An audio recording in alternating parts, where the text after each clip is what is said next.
How to have a healthy relationship. Jeanette, Cortez, and Ellis. 95% of people will get married at least one time. Some romantic relationships are the most intimate relationships of our life. Marriage reduces the risk of you engaging in health risk behaviors like sexual activities and smoking and etc. Investment in the commitment of resources to a relationship. People in intimate relationships are often aware of how much they invest. How to have a healthy relationship. So today we're going to be talking about we're going to describe what a healthy relationship is and why it's important. So we've discovered 5 facets of a healthy relationship, and we're going to speak over conflict, compassion, gratitude, physical needs, and personal vulnerabilities. Overall, you will see that this topic has a lot to do with perception.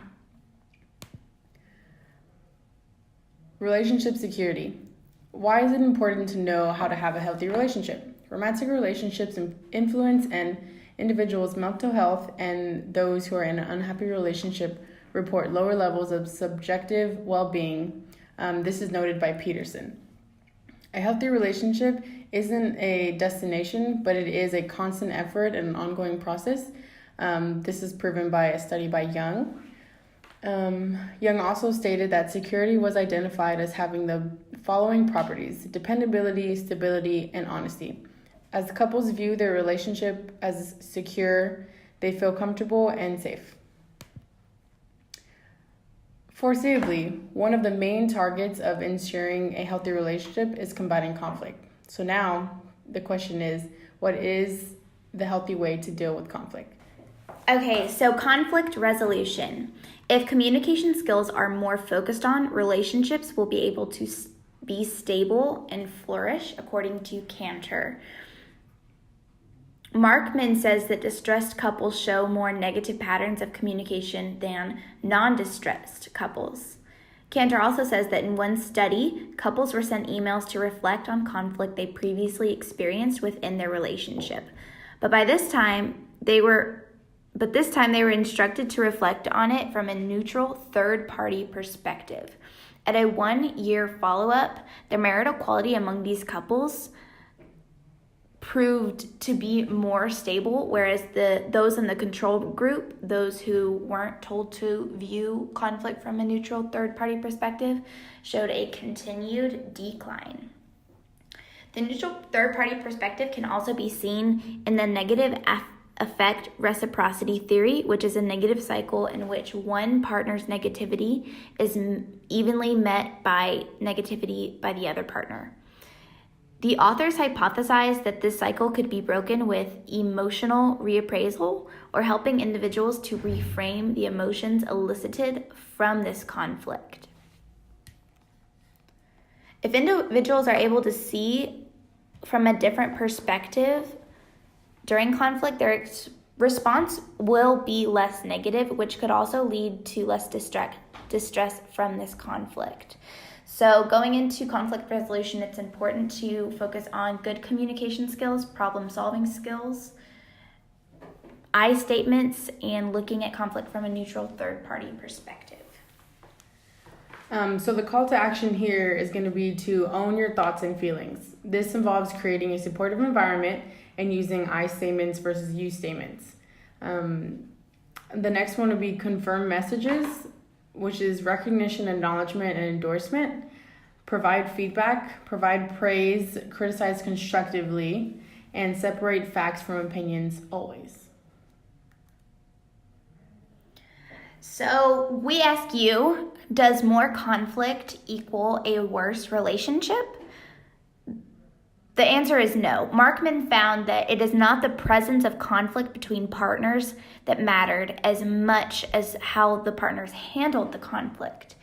According to Auger, even healthy relationships experience conflict at times. Many young couples believe that the signs of conflict are signs of failure, but as research shows, this is not true at all. Conflict is completely normal and is actually expected. The amount of conflict doesn't even matter. In Cantor's research, high conflict couples not only had expectations similar to their low conflict counterparts, but also behaved similarly to the low conflict group during conflict discussion. It's how the couple deals with the conflict that determines a relationship's success. Our next facet is going to be compassion. Compassionate love has been identified as a key characteristic of healthy relationships, according to Sabi. Enjoy this meme of our beautiful cat. So what even is compassionate love? Well, it's one of the 4 different kinds of love, the other 3 being romantic, companionate, and attachment. All of these are pretty self-explanatory. Romantic love is finding the other attractive, but this typically declines over time. Companionate love is all about proximity, familiarity, and perceptions of similarity. This may develop early in a relationship, but fluctuates with changes in partners' life and circumstances. The third type of love being attachment love, which is a strong affectional bond with an attachment figure. This one is slow and steady and follows a developmental course. With all of these taken into account, we chose to focus on compassionate love because it focuses on the love that is centered on the good of the other. It's typically manifested through support and help, understanding. It involves tenderness, caring, and concern for others and should increase with time. This type of love tends to be underappreciated in the field of relationship research. Both parties have to be equally invested and available for this type of love to benefit a relationship. If a husband or wife is less emotionally available or interested in the marriage, it follows that it would be more difficult to feel and demonstrate compassionate love. And this all comes from Sabi's research. Sabi states that love is not simply a state, love acts. For compassionate love to have the greatest possible impact, it must be expressed through action. A little caveat to this idea is that the benefits of other-centered behavior are present as long as the recipient perceives the motivation as being other-centered.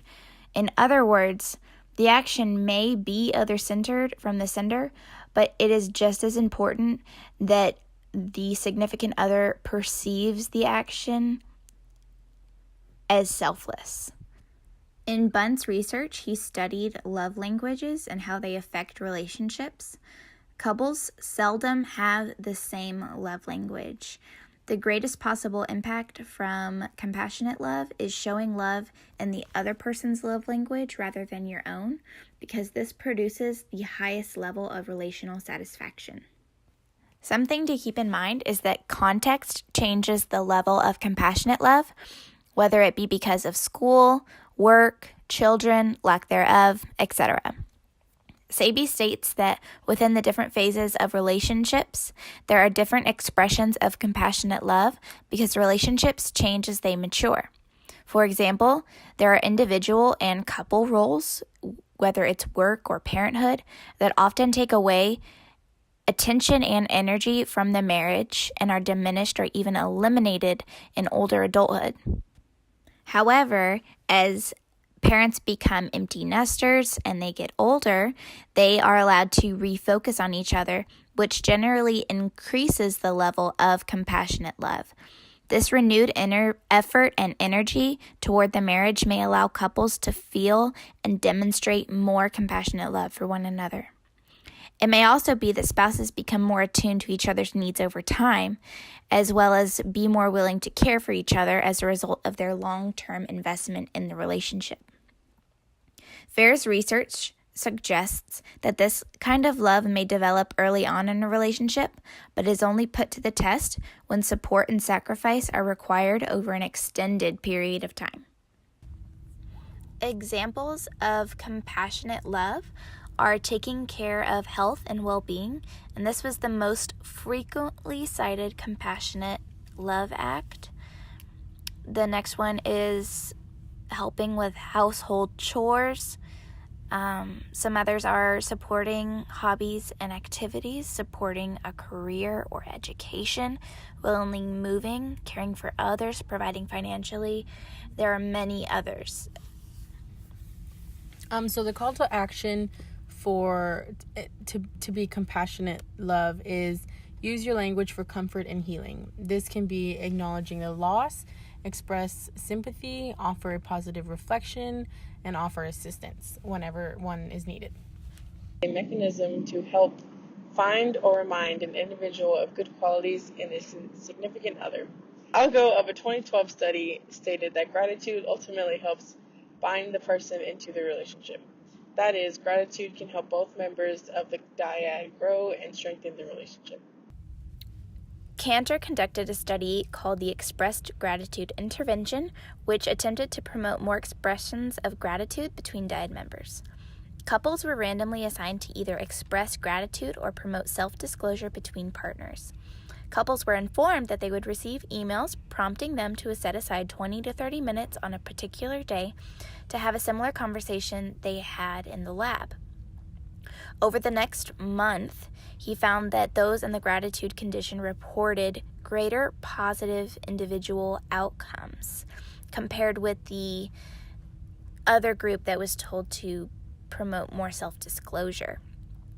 The greatest effects were present when individuals within the dyad members had higher levels of partner responsiveness. Those with unresponsive partners had a greater negative emotions in the study. Responses are dictated by how the benefit is perceived, and this is according to Algo. Perception is everything. Cantor suggests that perceptions within the relationship are critical to the success of the relationship. And so the call of action for gratitude facet is going to be acknowledge how your partner will perceive the action. Speak words of affirmation, adapt to change positively, and be responsive. And so our next facet is going to be physical needs. With regards to the physical needs, we're talking about co-sleep, physical activities, and exercising together. Drew's findings included the notion that co-sleep was beneficial on a subjective and objective level.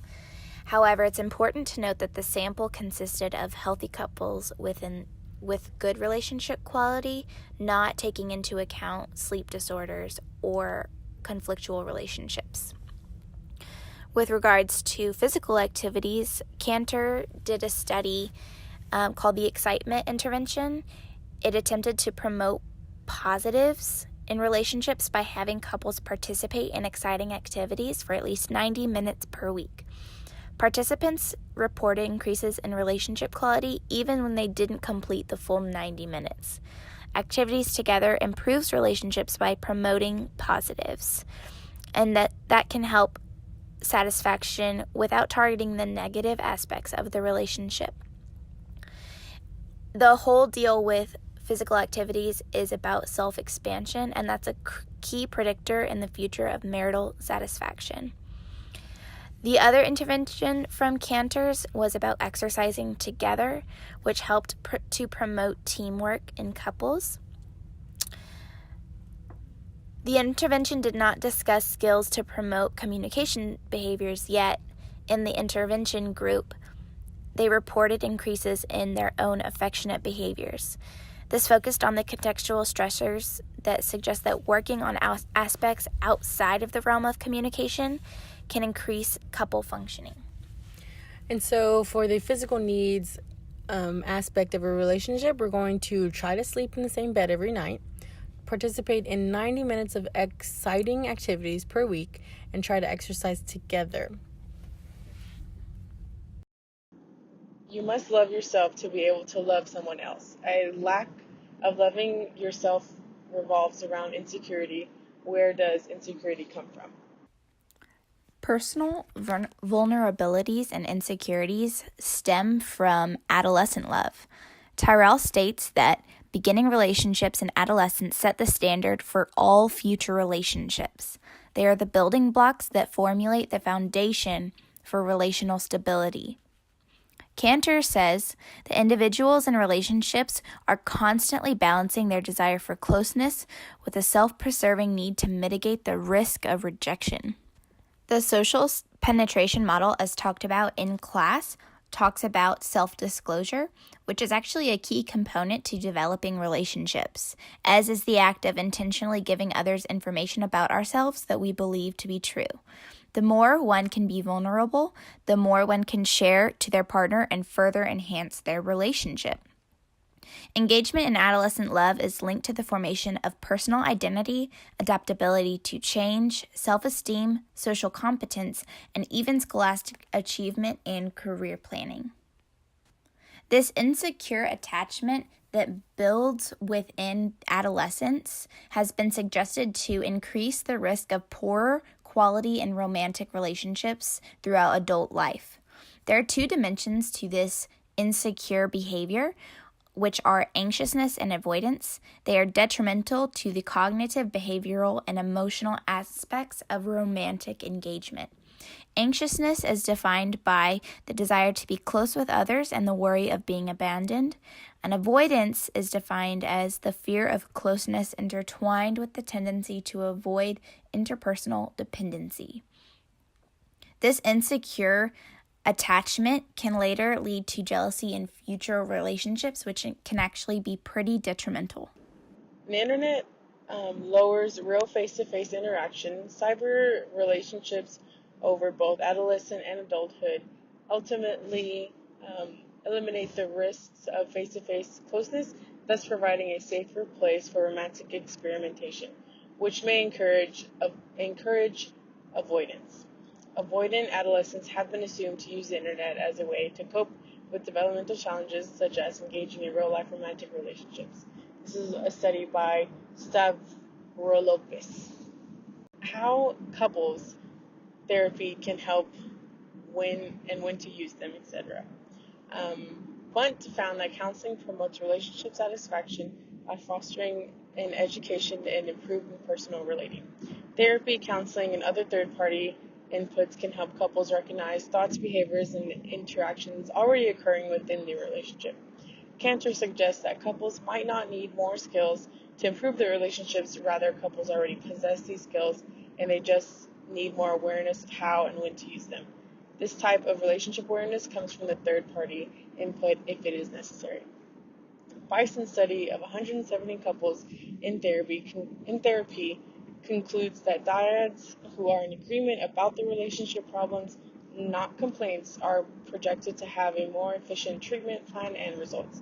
Knowing where the issue is before therapy can decrease therapy time, increase results, and change the way both parties perceive their relationship. No matter what kind of relationship, what stage of relationship, what facet of the relationship you focus on, as the partner's perception of the commitment increases, the relationship is more stable 100% of the time. And so a couple ways we can do this is to be mindful of your own perception.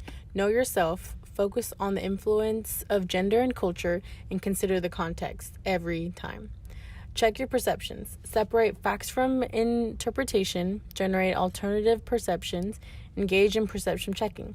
This can include acknowledging your own behavior, interpreting the behavior that's going on, and ask if your perception was correct. In conclusion, because relationships exist in the context of security, feeling secure influences how each partner views the other and what they expect from their partner. As partners fulfill what is expected of them, this behavior reinforces the perception that they are capable of meeting expectations and therefore influences the sense of security in the relationship and that partner is in fact dependable.